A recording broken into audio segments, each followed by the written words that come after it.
to this week's episode of The Next Frontier, where Philip Keitani brings us a special series on the seed stock and why it's important for farmers to have a seed bank.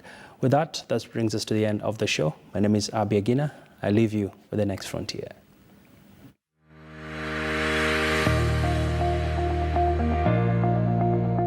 This is a gathering of local farmers and stakeholders at Jimo East Village, about 25 kilometers from Kisumu-Kericho Highway, the occasion being launch of the first seed bank in the region. Today we have a very important function which we want to conduct, especially the issue of launching of this our seed bank.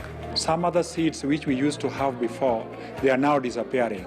Now we want to get them back because they are also drought resistant, early maturing, and they are also very sweet for consumption. They say seeds are the soul of agriculture. These tiny plants are the lifeline of the food we consume every day. The now seed bank looks like a small brick-walled room. However, if wealth could be counted in terms of seeds, then this is a very rich facility. It was last year, it was sponsored by the Biodiversity International and also SECAFs. It was a combined SECAFs, Climate Change and Food Security Research Institution. Ouko says the group is looking at issuing seeds loans to about 400 farmers who have shown interest. So the format we also used to do here is just to have the farmers have some simple quantities they put in their farm, they plant their farms for the multiplication, after which they bring back to our seed banks. Now, if we give you 1 tin of the sorghum, we expect you to give us more as a profit so that we can also stock our cereal banks. Peri Sonyango, a small-scale farmer and member of this group, says she looks forward to her next loan. She is already sure that she will qualify, as she has harvested slightly more than 4 kilograms of the sorghum seeds that were lent to her. We were given 3 different varieties, out of which I've only chosen 2 on both sides of sorghum and millet. The outcome has been good, as I would say on my side, because I harvested. Over the years, hybrid seeds have been replacing the traditional varieties, as the earlier are seen as a solution to food insecurity. However, this is not necessarily the case, according to development experts.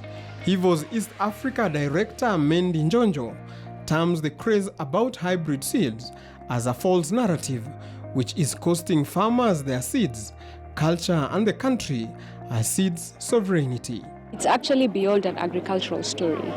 It's also a story that is about social justice.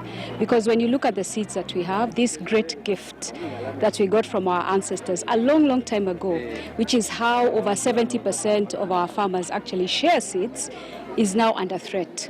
And it's under threat from 2 things. The first is climate change, which is a very big one.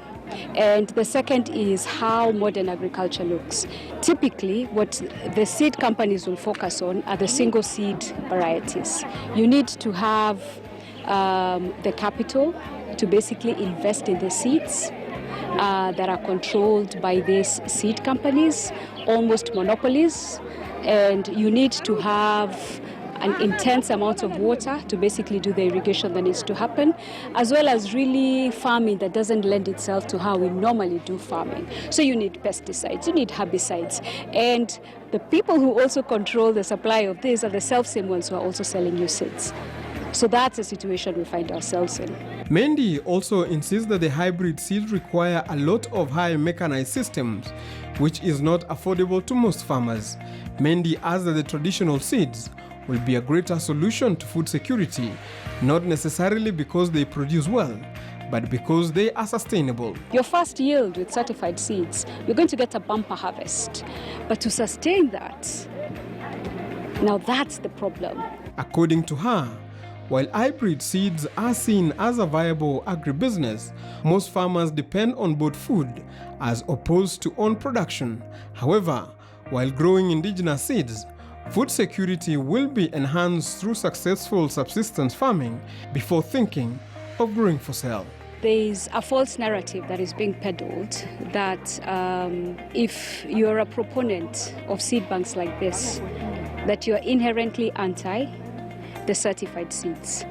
There's also a conversation that has been going on, an argument that has unfortunately not been settled, although I think the science is already there, which shows that in addition to being good for the environment, when it comes to resilience, when it comes to the ability to feed large numbers of people, organic seeds that are being preserved by farmers are perhaps what is going to keep us alive rather than these certified seeds. Hivos, in conjunction with other partners, has been actively supporting seed saving system in a bid to establish an open seed sourcing system. At Hivos, what we've done is that we've partnered with Biodiversity and also with other partners like the Kenya Climate Innovation Center to see what we can do to support what we're calling seed entrepreneurs. To ensure impact through the value chain from seeds to table, Hivos is currently mentoring 20 agropreneurs on sharpening their business skills on seeds, value chain along the sector. Philip Keitany for The Next Frontier.